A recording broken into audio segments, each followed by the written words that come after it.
बिस्मिल्लाहिर्रहमानिर्रहीम, अस्सलाम वालेकुम। खेलों की खबरों पर तबसरों और तज़ियों से स्कोर के एक और प्रोग्राम के साथ सैयद याह्या हुसैनी आपकी खिदमत में हाजिर है।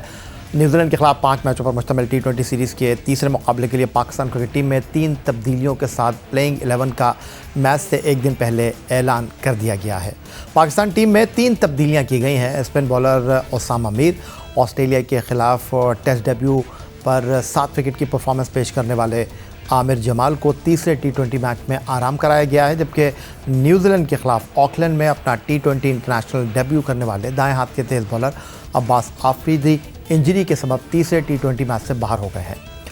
11 रुकनी टीम में शामिल होने वाले 3 खिलाड़ियों में allrounder Mohammad Nawaz, fast bowler Wasim junior और लाहौर कलंदर की दरियाफ्त जमान खान को 11 रुकनी टीम में शामिल किया गया है। पाकिस्तान और न्यूजीलैंड की क्रिकेट टीमों के दरमियान ऑकलैंड और हैमिल्टन के बाद अब तीसरा T20 मैच डनीडन में खेला जाएगा, जिसके लिए पाकिस्तान टीम मैनेजमेंट ने 11 खिलाड़ियों के नामों का एक दिन पहले ऐलान करने की रिवायत को बरकरार रखा है। पाकिस्तान टीम में 3 तब्दीलियाँ की गई हैं और leg break googly bowler Usama Mir, उसके अलावा अब्बास आफरीदी और आमिर जमाल को टीम में शामिल नहीं किया गया।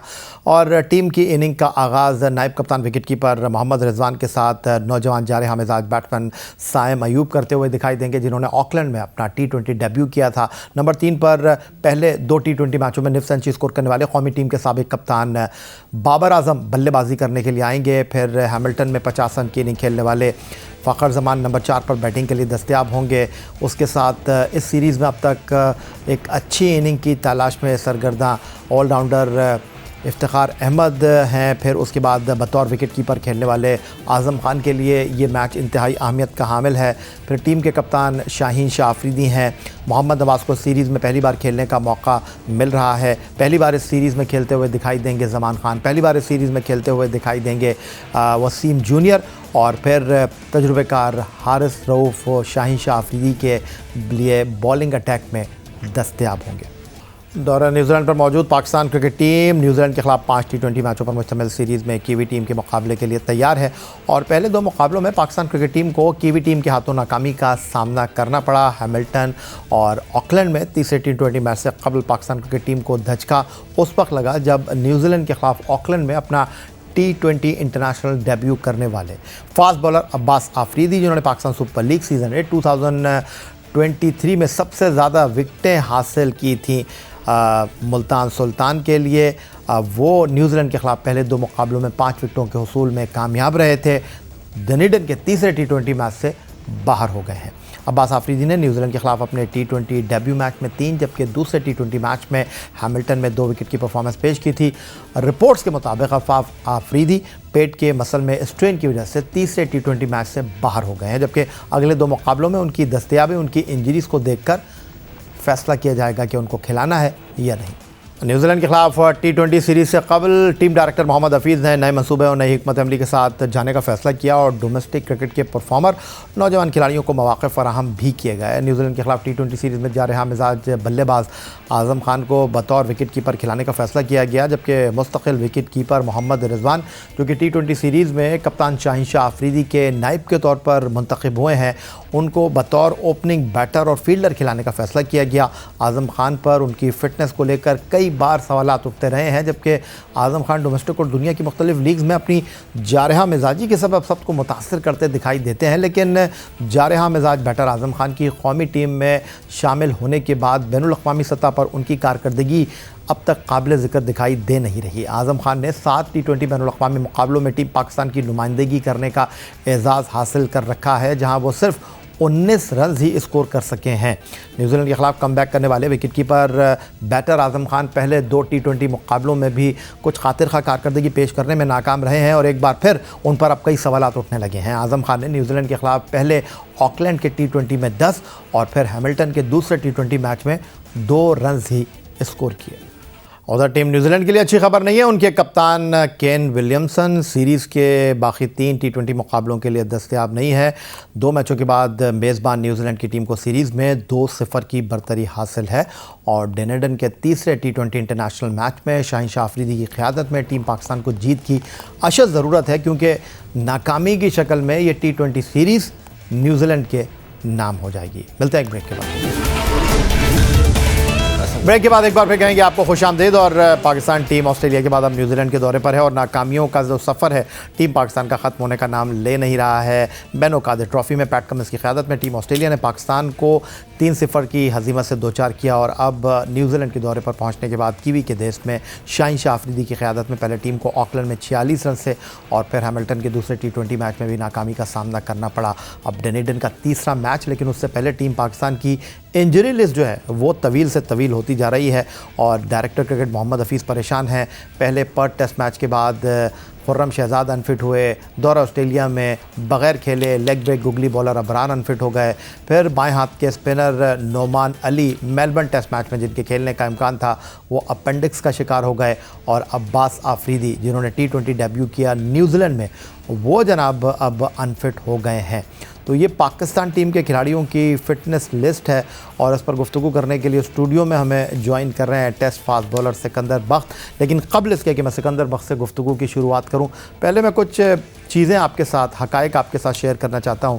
खुर्रम शहजाद जिन्होंने domestic Quaid-e-Azam first class tournament में सबसे ज़्यादा विकेटें हासिल की, उनको इस कारकर्दगी पर ऑस्ट्रेलिया मुंतखब किया गया और ऑप्टस क्रिकेट स्टेडियम पर्थ में वो डेब्यू करते हैं और 38 ओवर कराने के बाद वो पसली की तकलीफ़ का शिकार होकर ना सिर्फ मेलबर्न टेस्ट बल्कि सीरीज़ से ही बाहर हो जाते हैं। फिर उसके बाद बाएं हाथ के स्पिनर खपरों से ताल्लुक़ रखने वाले नोमान अली टीम के साथ ट्रैवल करते हैं, लेकिन वो मेलबर्न टेस्ट मैच से पहले अपेंडिक्स का शिकार होते हैं और दौरे से बाहर हो जाते हैं। Leg break googly bowler Abrar Ahmed जो वर्ल्ड कप में पाकिस्तान के ट्रैवल रिज़र्व का हिस्सा थे, वो ऑस्ट्रेलिया और न्यूजीलैंड में बग़ैर खेले ही पाकिस्तान टीम को दस्तयाब नहीं थे। और अब अब्बास आफरीदी जिन्होंने पाकिस्तान सुपर लीग सीज़न 2023 में सबसे ज़्यादा विकेटें हासिल की मुल्तान सुल्तान के लिए और डोमेस्टिक T20 टूर्नामेंट में जो कराची में मुनक़्क़िद हुआ उसमें बड़ी उम्दा बॉलिंग का मुज़ाहरा किया, वो 2 T20 मैचों में 8 ओवर कराने के बाद अनफिट हो गए हैं। तो सिकंदर बख्त हमारे साथ स्टूडियो में मौजूद हैं। सिकंदर, कौन है इस तमाम सूरत हाल का ज़िम्मेदार? कोई बग़ैर खेले अनफिट हो रहा है, कोई खेल कर अनफिट हो रहा है और नंबर ऑफ़ बॉल्स उनके देखे जा सकते हैं। 238 गेंदें खुर्रम शहजाद करके अनफिट हो गए और कुछ लगभग 48 गेंदें डालने के बाद अब अनफिट हो गए अब्बास आफरीदी। तो क्या हमारे खिलाड़ी इतने नाजुक हैं? नहीं, इसमें से नुमान को हटा दें। नुमान कह सकते हैं कि वो एक मेडिकल इशू है। अगर किसी को अपेंडिक्स का अचानक प्रॉब्लम हो जाए या कुछ किसी की तबीयत ख़राब हो जाए, कि इस तरह के जो मेडिकल इश्यूज़ हैं उसको मैं इसलिए नुमान का केस थोड़ा सा अलग कर देता हूँ। बाकी जितने लड़के हैं, खुर्रम में बॉलिंग करा के, इब्रार बग़ैर बॉलिंग किए, अब्बास, ये भी फ़िज़िकल इनको प्रॉब्लम है। अब देखें इसमें कई हमारे एहसानुल्लाह आप भूल गए, वो भी इस वक्त ख्याल से स्ट्रगल कर रहे हैं। रिहैब के लिए वो मौजूद है। अब तैयार हो गए हैं वो? नहीं, रिहैब हो रहा है उनका भी। सॉरी, अभी क्लियरेंस नहीं मिली, क्लियरेंस नहीं मिला। नसीम शाह देखें, अभी उनको भी क्लियरेंस, उनका भी रिहैब हो रहा है। हसनैन है। तो हमारे कई फास्ट बॉलर्स को ये इश्यूज़ हो गए हैं। तो कि उसमें बेसिक जो चीज़ें हैं वो जो मैं समझता हूँ कि वो ये है कि डोमेस्टिक जो सीज़न शुरू होता है उससे पहले इन सब के टेस्ट होने। एक भूल गए आप, शादाब खान। शादाब खान का मुझे नहीं पता कि वो सियासी इंजरी है या वाकई इंजर्ड है। इनके नाम के आगे इंजर्ड लिखा हुआ है ना। हाँ, शादाब भी है, उनका भी लिख लेते हैं नाम और अभी और याद आ जाएंगे। हमारे दौर में अगर थोड़ा सा मैं पीछे जाऊँ, 10-15 साल पहले जाहिद एक आया था, क्योंकि सुना था मोहम्मद जाहिद तो सबसे तेज़ तरीन बॉलर थे वो। उनकी इंजरी हुई थी और जो कभी सही नहीं हुई, उनके स्ट्रेस फ्रैक्चर्स हो गए थे वर्टेब्रा में और वो आज तक फिर वो क्रिकेट नहीं खेल सके। उसके अलावा हमारे साबिक कप्तान जो प्राइम मिनिस्टर भी रह चुके हैं, उनके शिन के अंदर स्ट्रेस फ्रैक्चर्स हुए थे। 1 साल वो क्रिकेट से बिल्कुल बाहर हो गए थे, 1 साल, और उसके बाद उन्होंने कम बैक किया। मियादाद को गेंद लगी थी, वो तकरीबन साल 14-15 महीने गेंद लगने की वजह से वो क्रिकेट नहीं खेल सके थे। उनको कितना नुकसान हो। ये चोटें लगती हैं, मगर हमारे साथ ये क्यों इसलिए हो रहा है कि हमारे एक तो लड़के डोमेस्टिक क्रिकेट एक तो सुकेड़ दी गई है। 6 टीमों में कितने मैच हुए होंगे, और जो सेकंड जो मैच हो रहा था, जो B ग्रेड के मैच हो रहा था, उसका तो रिजल्ट्स ही नहीं आते थे। हमने मतलब उसको लिफ्ट ही नहीं कराते थे, पैसे वैसे दे रहे थे, बस ग्राउंड में मैच चल रहे थे।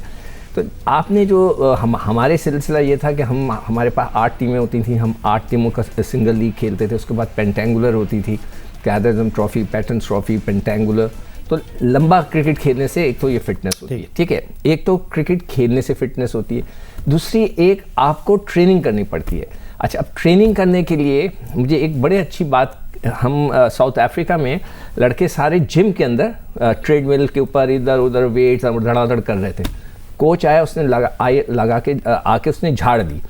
उसने कहा भाई आपने खेलना है ग्राउंड में, आप ट्रेडमिल के ऊपर, मैंने कल एक बच्चे को चैलेंज किया है जिम में कि वो ट्रेडमिल पे, मैंने पूछा आप कितना भागते हैं, उसने बोला मैं 20 मिनट भागता हूँ। मैंने कहा ये 20 मिनट कल मुझे ग्राउंड में तुम भाग के दिखाओ। ग्राउंड में क्या होता है, ग्रेविटी है, जो दुनिया है वो ग्रेविटी की वजह से कायम दायम है, वो आपको ज़मीन की तरफ खींचती, वरना आप आसमान पे चले जाएं। ये ग्रेविटी ख़त्म हो जाती है जब आप बहुत ऊपर चले जाते हैं, फिर आपने देखा होगा हवा में लोग उड़ रहे होते हैं। वो ग्रेविटी जब आपको खींचती है तो उधर मुश्किल होता है भागना। एक तो इन लड़कों को 90% ट्रेनिंग अपनी ग्राउंड में करनी चाहिए।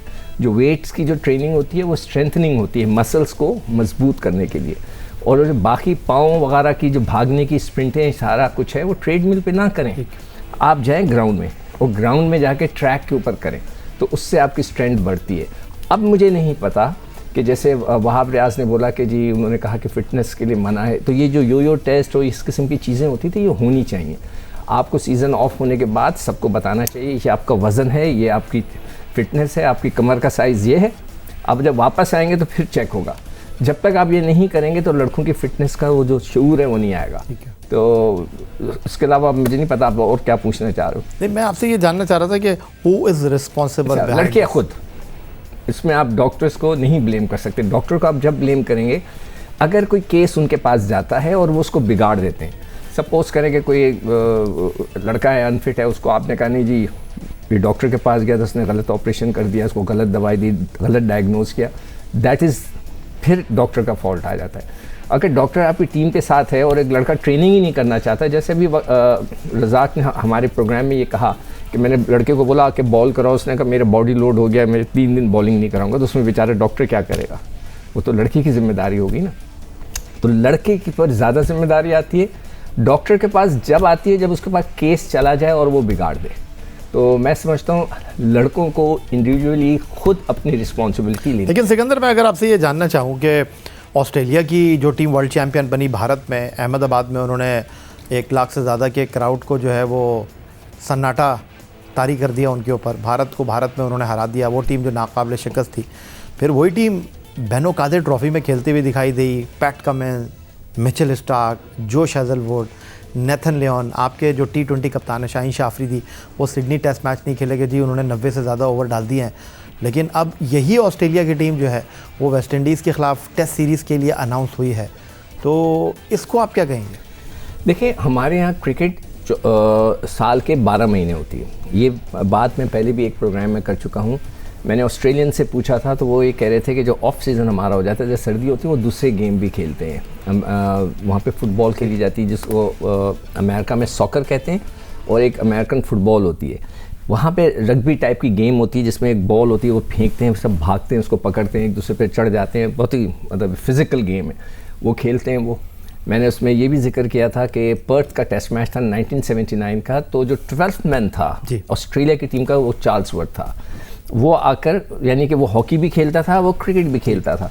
तो ये एक वो उस दिन आपने लड़के का नाम लिया था, वो जो साउथ अफ्रीकन था, वो बहुत ज़बरदस्त हॉकी प्लेयर था, जो बैट्समैन था AB डिविलियर्स। वो कह रहा था कि उसका जो मैंने बायोडेटा पढ़ा तो वो हॉकी का बहुत बड़ा प्लेयर था, वो बहुत ज़बरदस्त हॉकी खेलता था।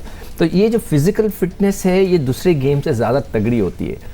क्रिकेट में तो चाहिए आप जाएंगे, थोड़े राउंड ले लिए, कैचेस पकड़ लिए, आपने बॉलिंग करा ली, बैटिंग की, जो एक्स्ट्रा जो फिटनेस आती है वो कोई ना कोई खेल खेलने से आती है। तो सिकंदर, अब एक बात तो वाज़ेह हो गई ना कि ऑस्ट्रेलिया के टेस्ट फास्ट बॉलर हैं मिचेल स्टार्क, वो ये कहते हैं कि वो टेस्ट क्रिकेट में 100 टेस्ट मैच मुकम्मल करना चाहते हैं। अभी उनका IPL में करोड़ों रुपए का माहिदा हुआ है, लेकिन दिलचस्प बात यह है कि वो IPL सीज़न 2024 खेलेंगे, लेकिन 2014 के बाद, यानी 2014 के बाद वो IPL नहीं खेलें।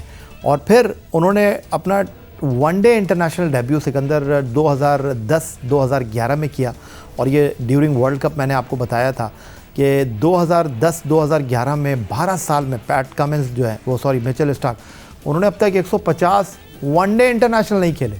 और दूसरी जानिब जो सबसे बड़ा सवाल है वो ये है कि जो ऑस्ट्रेलिया की बॉलिंग लाइनअप जिसका मैं आपके साथ तस्करा कर रहा हूँ, कप्तान पैट कमिंस हो गए, मिचेल स्टार्क हो गए, जोश हेज़लवुड हो गए, उनको पहले से पता था कि ऑस्ट्रेलिया को साल 2023 में वर्ल्ड कप खेलना है, एशेज़ की तैयारी करनी है, एशेज़ वो खेल कर आए हैं, वर्ल्ड टेस्ट चैम्पियनशिप में उन्होंने किस तरह लड़कों को लेकर चलना है। तो वर्ल्ड कप से पहले जिस बॉलिंग लाइनअप के साथ वो वर्ल्ड कप में गए थे, उन्होंने टेस्ट क्रिकेट को ज़्यादा कंसंट्रेट किया, जहाँ वो चैम्पियन बने। One day cricket number of games वो खेले थे सिर्फ। देखिए वो लोग मैनेज करते हैं, और सबसे बड़ी बात इनसिक्योरिटी की है। अच्छा, अब मैं इसको डिफ़ाइन करता हूँ, वरना लोग उस कहते हैं इनसिक्योर कहना नहीं चाहिए। हमारे मुल्क में जो लड़के आते हैं बहुत हम्बल बैकग्राउंड से आते हैं। हमारे पास मेडिकल फ्री नहीं होता, हमारे पास कई ऐसी फैसिलिटीज़ नहीं हैं जो उनको मैसर होती हैं। मैं ख़ुद एक टेस्ट मैच खेला था पर्थ में, और उनका जो ओपनर था वो ग्रैहम वुड था। तो टेस्ट मैच से पहले मैं बाज़ार में घूम रहा था खाना वाना खाने, तो मैंने ग्रैहम वुड को आते हुए देखा, सूट वूट के अंदर टाई लगा के वो गुजरा, तो रुका, हम दोनों ने हाथ वाथ मिलाया। मैंने पूछा तुम खैरियत, तुम कहाँ जा रहे हो, बोले सूट वूट में हो।